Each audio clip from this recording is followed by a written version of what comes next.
रामकृष्ण हरी सर्वांना. आज आम्ही आलो होतो श्रमदानासाठी भांगशीला. चला तर मग बघूया भांगशीला काय काय आहे. तर प्रथम आम्ही गेलो बाबाजींच्या कुटीमध्ये. तेथे बाबाजी तर नव्हते, परंतु कुटी मी तुम्हाला बाहेरून दाखवते, कारण येथे महिलांना प्रवेश नाही. त्यानंतर आम्ही गेलो पशुपतेश्वराच्या दर्शनासाठी. पशुपतेश्वराचं सुंदर असं दर्शन झालं. गर्दी तर नव्हती, त्यामुळे व्यवस्थित दर्शन झालं. काही पर्यटक येतात भांगशी गडावर बघण्यासाठी किंवा दर्शनासाठी, ते होते थोडेफार.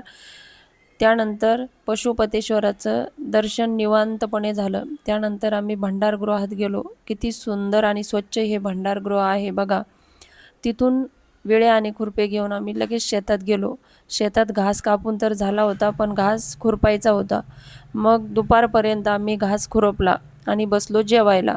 मस्त अंगत पंगत करत जेवण चालू होतं की लगेच पावसाने हजेरी लावली. मग काय जेवण केलं आणि परतलो घरी. तर भेटूया पुढच्या ब्लॉगमध्ये. रामकृष्ण हरी.